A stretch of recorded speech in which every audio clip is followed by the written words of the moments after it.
কত টাকা থাকলে জাকাত ফরজ হয়, জাকাত কবে দিতে হবে? কারো যদি একটি বাড়ি ও 3টি ফ্ল্যাট থাকে, এক্ষেত্রে জাকাতের বিধান কি? আমি একজনকে টাকা ধার দিয়েছি, প্রায় 3-4 বছর হয়ে গেছে, দিতে পারছে না, প্রায় 10 থেকে 12 লক্ষ টাকা। এখন কি আমার সেই টাকার জাকাত দিতে হবে? স্ত্রী স্বর্ণের জাকাত কে দিবে? যদি স্ত্রী মালিক হয় কিন্তু স্ত্রীর ইনকাম না থাকে, তাহলে কি হবে? স্বর্ণ বিয়েতে কিংবা বিভিন্ন উপহারের মাধ্যমে পেয়েছে।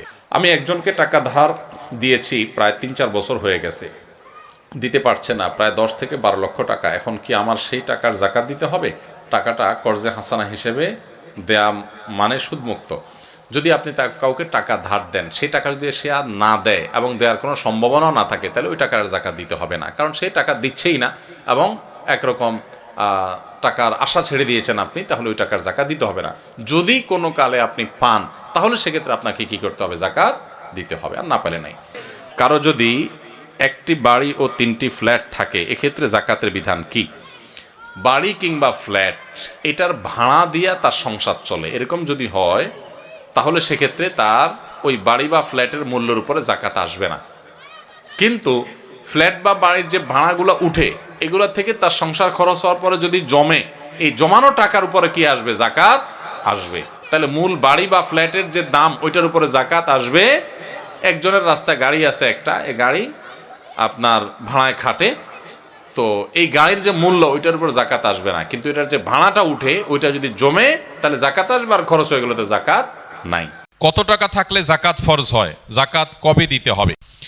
জাকাত কত টাকা হলে ফরজ হয়? এর উত্তর হলো, কেউ যদি 52.5 ভরি রূপা, এটা অথবা রূপার সমমূল্যের সম্পদ, নগদ অর্থ, ব্যাংক ব্যালেন্স অথবা ব্যবসার মাল, যে পণ্য কেনা হয়েছে বিক্রির জন্য, এরকম কোনো মাল যার কাছে আছে যেটার মূল্য দাঁড়ায় 52.5 ভরির সমান, এইরকম সম্পদের মালিক যদি কেউ হয় এবং সে সম্পদ তার কাছে 1 বছর থাকে, তাহলে 1 বছর পর ওই সম্পদের বাজার মূল্য হিসেব করে 1 বছর পর 2.5% জাকাত দিতে হবে, অর্থাৎ লাখে 2,500 টাকা। এভাবে হিসাব করে তাকে জাকাত দিতে হবে।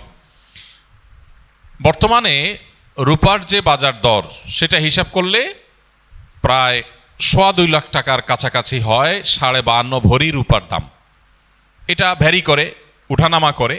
একেবারে খুব রিসেন্ট, যে এখন 2026-এর ফেব্রুয়ারি মাস চলছে, এই সময়টাতে রূপার যে বাজার দর আছে, সেটা হিসাব করে দেখা গেছে যে 2.25 লাখ টাকার কাছাকাছি। এক্সাক্ট আপনি যখন দিবেন, রূপার দরটা জেনে নিয়ে যে 52.5 ভরি বা 52.5 তোলা রূপার দাম কত, সেটা হিসাব করে যদি দেখেন যে এটা আপনার সম্পদ এই পরিমাণ হয়ে গেছে, তাহলে সবটুকুর জাকাত দিতে হবে। এমন না যে এর অতিরিক্তটা জাকাত, বরং সবটুকুর জাকাত দিতে হবে।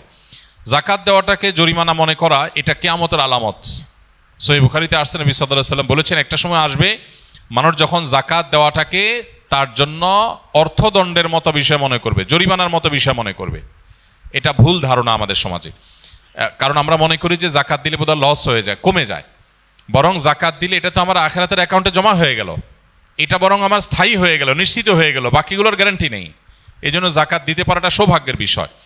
আর জাকাত কখন ফরজ হয়? এর উত্তর হলো যে জাকাত ফরজ হয় প্রত্যেকটা ব্যক্তির অর্থ বছরের আলোকে।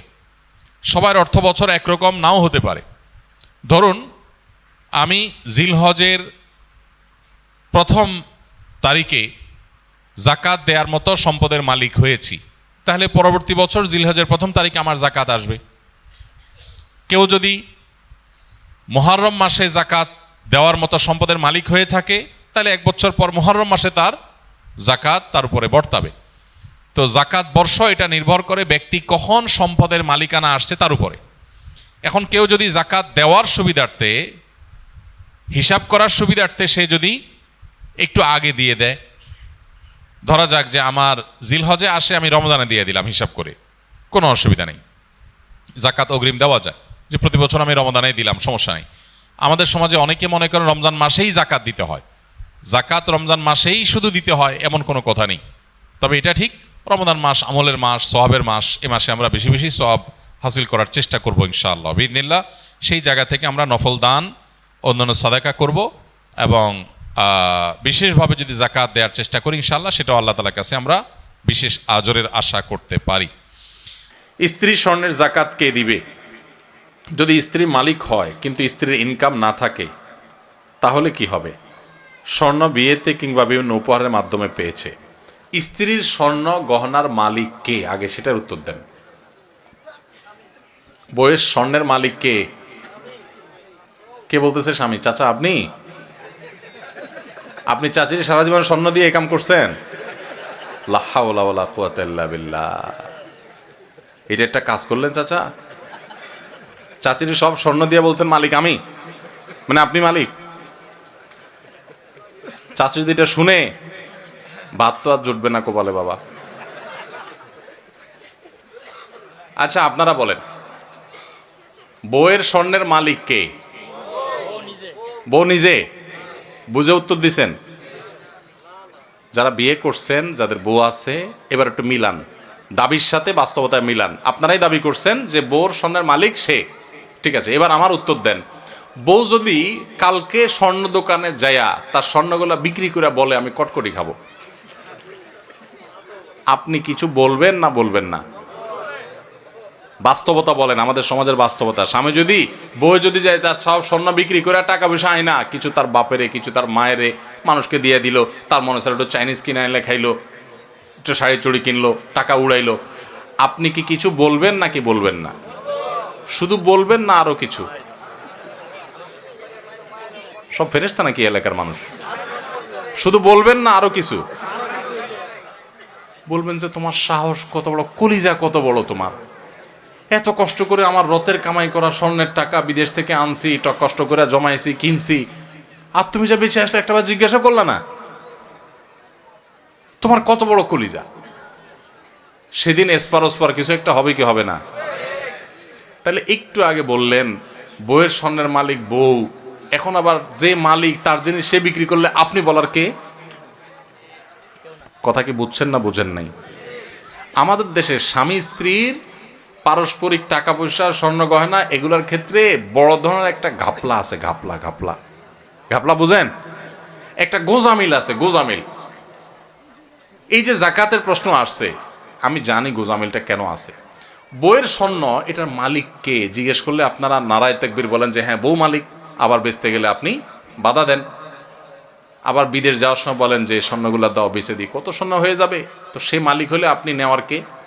আপনি তো তার কাছে দরখাস্ত লিখবেন, বরাবর ম্যানেজার অত্র বাসা, বিষয় ঋণ মঞ্জুরির আবেদন, জনাব যথাবিহিত সম্মান প্রদর্শনপূর্বক নিবেদন এই যে আমি অধম গরিবের ছেলে, বিদেশ যাওয়ার নিয়ত করিয়াছি, আমার ভিসা টিকিট ইত্যাদির টাকা ব্যবস্থা করার ক্ষমতা নাই। মহান আল্লাহ আপনাকে যে স্বর্ণ গহনার মালিক বানিয়েছেন, অনুগ্রহ করে সেখান থেকে কিছু স্বর্ণ বিক্রি করে আমাকে ধার দেওয়ার বিনীত অনুরোধ জানাচ্ছি। আমি যথাসময়ে আপনার ঋণ পরিশোধ করিব। আমার ঋণ সুদমুক্ত ঋণ মঞ্জুর করিয়া আপনি বাধিত করবেন, বিনীত আপনার অধম স্বামী। আপনি তো এরকম দরখাস্ত লিখবেন, না লেখা তার স্বর্ণ নিয়ে বেঁচে চলে আসতেছেন। তাহলে বোঝা গেল মুখে বলতেছেন সে মালিক, বাস্তবে কিন্তু আপনার আচরণ দ্বারা প্রমাণ করতেছেন সে মালিক না, তাকে আপনি জাস্ট দিছেন, মনে চাইলে নিয়ে যাচ্ছেন। স্বামী স্ত্রীর অ্যাকাউন্ট একেবারে পরিষ্কার হতে হবে। অনেক মহিলা আছে ওই স্বামীর পকেটের টাকার ক্ষেত্রে একই কাম করে, মনে করে আরে আমরাই তো। এত সোজা না। স্বামীর পকেট থেকে টাকা নেবেন, স্বামীর পারমিশন লাগবে, এটা তার, আপনার স্বর্ণ আপনার, তার টাকা তার। আমরা এই সমস্ত কথা উঠাইলে, স্বামী স্ত্রী যদি এই সমস্ত কথা উঠায়, স্ত্রীরাও বোকা কিসিমের, তারাও বুঝতে চায় না, বলে তুমি কি আলাদা করে দিচ্ছ আমাকে? এটা কোনো কথা? এগুলো আমার স্বর্ণ, আমি যা ইচ্ছা তা করবো, ওইগুলো তোমার টাকা, তুমি যে এত এত দূর দূর করলে কি স্বামী স্ত্রী থাকা যায় নাকি একসাথে?